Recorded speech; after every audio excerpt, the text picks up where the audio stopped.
This is video number 2 of the read and commentary, The Acts of Peter and the 12 Apostles. In our first video, we come to find the apostles post-resurrection on the way across toward the sea in their journeys. And they stumbled upon a boatload of people on the shore, and they asked that they be sailed and be taken across the waters on their way to their destination. The text doesn't make it clear what the destination is exactly, but they're welcome to come aboard, and as they do, they find themselves brought up to a small city in the midst of the sea. And then Peter, one of the disciples or apostles, asks the residents of that city, what's the name of the city? And they call it habitation or foundation, and sometimes endurance. Here being that it is a place that's called home, but not only home, but of permanency, stability, and of longevity. And this is what we get: habitation, foundation, endurance. And as they're going on the way to the city, they stumble upon a man who is selling pearls. And he's proclaiming the pearls to everybody. Pearls, pearls, pearls. Eventually, Peter and the apostles get entangled with this man. They find that he doesn't actually have pearls with him. The man promises that if you follow me to my city, I'll give you the pearls for free. At first, a number of rich men come to him, were intrigued, and find that he has no pearls, and they basically call him crazy and that he's wasting their time. And then eventually the poor come upon this man called Lithargoal, who is offering these pearls to them for free, and they in their hearts want to believe, and thus, because they have no real hope in their lives, they want to believe in that which is not tangible. And this is the point, I believe, what's being said as we reach that part of this text. Now, eventually, Lithargoal, appearing as a merchant, does convince some of the apostles and a number of people to follow him to this supposed city where there are pearls that he's going to give them for free. And he calls it the pearl of great price. And of course, as you know, most of Gnostic texts, as well as the canonical text, when you hear of anything relating to a tangible item being talked about in a kind of suggestion, that's either going to be given to you or a riddle or mystery, you have to take it upon faith. These are really ultimately allegories or analogies or metaphors to something else than what's on the surface. This is the case here. The pearl of great price, that is the pearl within. Really, again, the kingdom of heaven within. That's pearl of great price. And who does this man, Lithargoal, represent? He's a merchant. And so as we continue to read, we're going to find out who he is. He gets revealed by the end of this book. Then Lithargoal says, it's fine if you want to follow me to the city and I'll give you this pearl for free, but understand you will have to come with me and leave everything behind. And he provides a logic behind why you want to do that.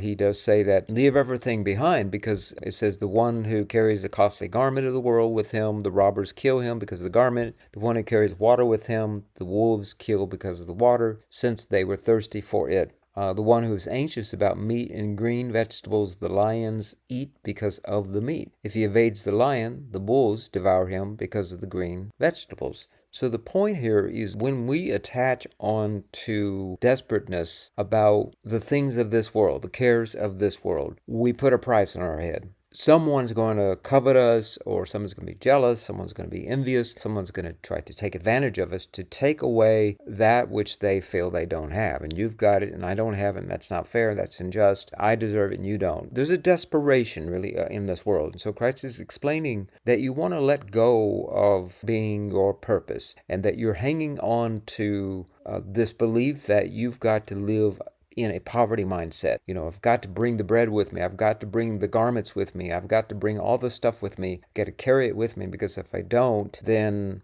I'm not going to make it, because no one's going to take care of me. Again, it goes back to not having faith. The Father, Mother's looking after you. If you follow the pearl of great price, and you put your faith and stock into that. Analogous to, you're brought here as a seed or a pearl to fulfill an accomplishment. Many people don't find they're committed to that. And again, this is the place called habitation, called endurance called foundation. And people don't find they root themselves in the truth of who they are, that seed within, because of these reasons, because of fear, anxiety, concern, and they go off and they work the corporate job or whatever, they sell their body, something that's not really true to themselves. This is what I'm understanding is being presented to us here. Now, who Lithargoal is, we're going to get to that momentarily, because he transforms in the midst of the story from a merchant to a physician. I'll explain as we read that. I'll give you my understanding of why this happens. And then also, just briefly, we're going to touch upon how Christ points out why the rich men were not able to suspend their belief and follow Lithargoal. And again, I gave it away, but of course you follow me up to now, you know it's Christ. Lithargoal's Christ, the merchant. They're not able to follow him because they're not able to suspend their imagination. And plus they're not desperate enough or wanting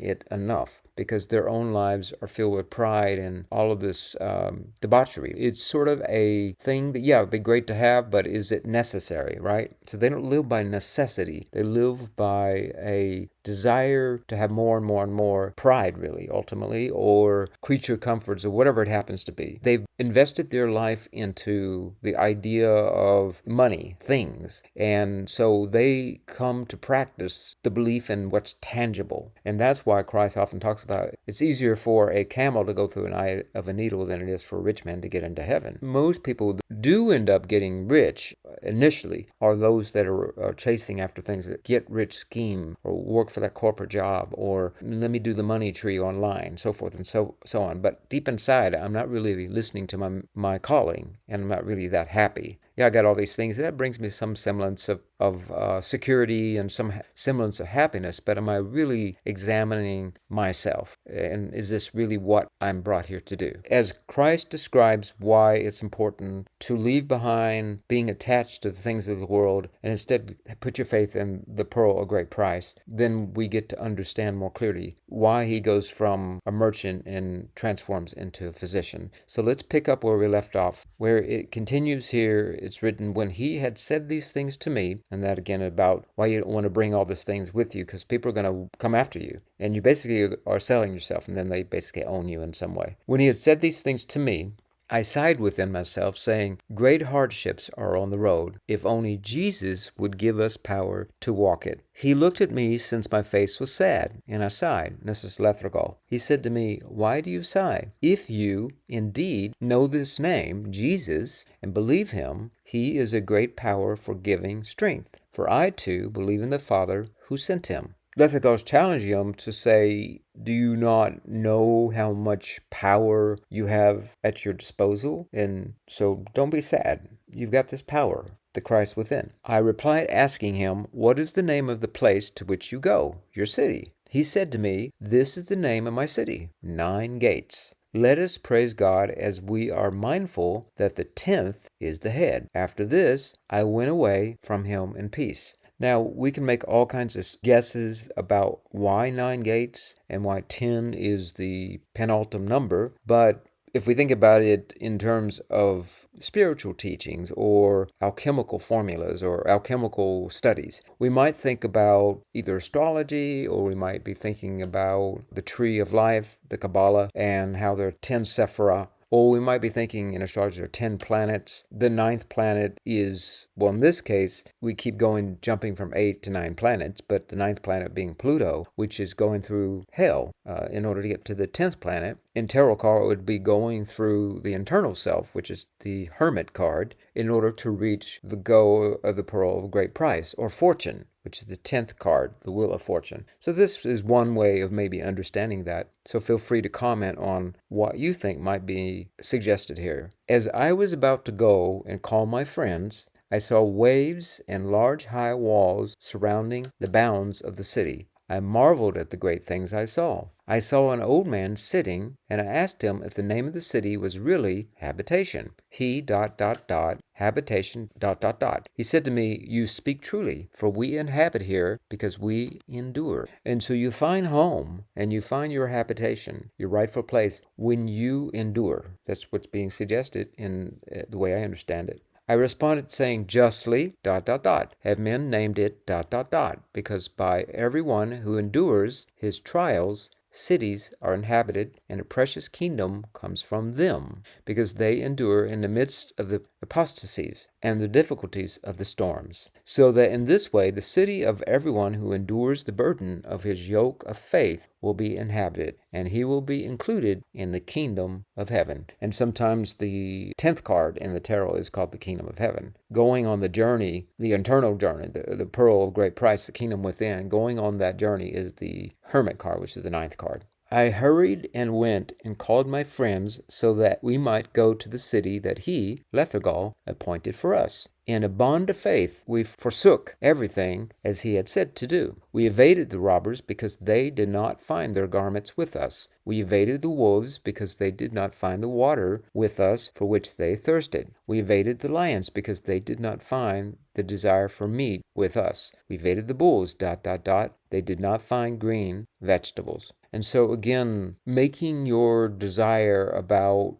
material things, really, you see, is going to get you involved in a world of envy and jealousy and competition. A great joy came upon us and a peaceful carefreeness like that of our Lord. So they let go of all the burdens that they were carrying, their concerns, they let go of their anxiety. We rested ourselves in front of the gate, and we talked with each other about that which is not a distraction of this world. Rather, we continued in contemplation of the faith that there's a design in everything. You've got a seed within. It's all going to be okay. Just follow that, and everything will follow. As we discussed the robbers on the road, whom we evaded, behold, Lithargoal, having changed, came out to us. He had the appearance of a physician, since an unguent box was under his arm, and a young disciple was following him, carrying a pouch full of medicine. We did not recognize him. This guy, Lithargoal, was formerly a merchant, now had transformed into a physician. So 2 points to make. First, let's talk about this unguent box, which is a box filled with balm, basically ointment. And the second part being what is being suggested here. So my interpretation is when Christ first comes to us, and it's not that he comes to us, but it is how we see him. We first go after the things that are material. They're selling pearls. And we find that once we follow the path that Christ has set for us, it ultimately heals us. And notice how this is preceded by the paragraph before. When they let go of the material things, concerns of this world, they found peace, and they were careless, they were carefree, and they were at rest, and they had found their faith and their joy, and they were no longer distracted. That's when Christ then appears as a physician instead of a merchant. So basically, Christ is going to appear to you, the Christ within, that is the hope of glory, God manifested in flesh, the Word made flesh, the way in which you choose to want to see that God. Peter responded and said to him, "We want you to do us a favor, because we are strangers, and take us to the house of Lithargoal before evening comes." And of course, they think this is just someone else, and they want to go back to where is Lithargoal? Take us to his house. He said, "In uprightness of heart, I will show it to you. But I am amazed at how you knew this good man, for he does not reveal himself to every man, because he himself is the son of a great king. Rest yourselves a little so that I may go and heal this man and come back." He hurried and came back quickly. He said to Peter, "Peter," and Peter was frightened, for how did he know that his name was Peter? Peter responded to the Savior, "How do you know my name? For you called my name." Lithargoal answered, "I want to ask you, who gave the name Peter to you?" He said to him, "It was Jesus Christ, the Son of the living God. He gave this name to me." And he answered and says, "It is I. Recognize me, Peter." He loosened the garment which clothed him, the one into which he had changed himself because of us, revealing to us in truth that it was he. And so the significance here is how once we understand that path will heal us, we're able to see the truth is revealed about why we're here, what we're to do, and what's going to fulfill us. And we're going to be able to see the Christ. And the gnosis comes on. Christ presents itself to us. It comes to us instead of us having to go out to find it. But once we invest our faith into it, it then reveals itself to us, much like a seedling. When you give it care and water and nurture it, you have faith. The sun and the weather and all that's going to take care of it. And so you go to sleep and you wake up, and sure enough, the flower has blossomed the next morning, because you have faith that that's going to happen, and then it reveals itself. Now, had you had no faith that it's going to work, you would never have put the seed in the ground in the first place. Again, you may remember that Lithargoal is name meaning the gazelle-like silver stone. And of course, that's referring to a pearl, right? That's what we have, a silver, kind of like a milky silver white stone, gazelle-like in color. That's what initially brought these men to follow this Lithargoal pearl, and that he was that pearl. And he was making himself known on many different levels. But once they had followed him and they put his faith in him, they just followed what he said, and then he revealed himself. The pearl's revealed, right? The clam opens, really, and the pearl's there for you. It's your prize now. And at that moment, we prostrated ourselves on the ground and worshipped him. We comprised 11 disciples. He stretched forth his hand and caused us to stand. Now, this is important. Again, you see this many times in the canonical and the Gnostic texts, where every time they want to call him Lord, or they want to bow, or they want to prostrate, or worship him, he asks them to get up. Now, he stretches his hand and tells them, get up, stand up. We spoke with him humbly. Our heads were bowed down in unworthiness as we said, what you wish we will do, but give us power to do what you wish at all times. And see, they're looking to Christ as the answer, and that they're not worthy. So Christ answers, he gave them the unguent box and the pouch that was in the hand of the young disciple. So at this point, he's saying, you have to heal yourself. This is the box that heals, so it's got everything that you need that's in it, so take it. And that's what you're going to do the healing. So he commanded them like this, saying, go into the city from which you came, which is called habitation. Continue in endurance as you teach all those who have believed in my name, because I have endured in hardships of the faith. I will give you your reward. To the poor of that city give what they need in order to live until I give them what is better, which I told you that I will give you for nothing. Peter answered and said to him, Lord, you have taught us to forsake the world and everything in it. We have renounced them for your sake. What we are concerned about now is the food for a single day. Where will we be able to find the needs that you ask us to provide for the poor? The Lord answered and said, O Peter, it was necessary that you understand the pearl that I told you. Do you not understand that my name, which you teach, surpasses all riches, and the wisdom of God surpasses gold, silver, and precious stones? So again, it's putting your faith in whatever you have within you, the Christ within. That's going to be what you need. That's going to secure you these things you have concern for, food and shelter and things of this nature. He gave them the pouch of medicine and said, heal all the sick of the city who believe in my name. Peter was afraid to reply to him for the second time. He signaled to the one who was beside him, who was John. You talk this time. John answered and said, Lord, before you we are afraid to say many words, but it is you who ask us to practice this skill. We have not been taught to be physicians. How then will we know how to heal bodies as you have told us? He answered them, rightfully have you spoken, John, for I know that the physicians of this world heal what belongs to the world. The physicians of the souls, however, heal the heart. Heal the bodies first, therefore, so that through the real powers of healing for their bodies, without medicine of the world, they may believe in you, that you have power to heal the illnesses of the heart also. Christ really leaves them in a bit of a predicament, right? Like, okay, they're saying, well, we don't have this power to heal people. We haven't been trained to be physicians.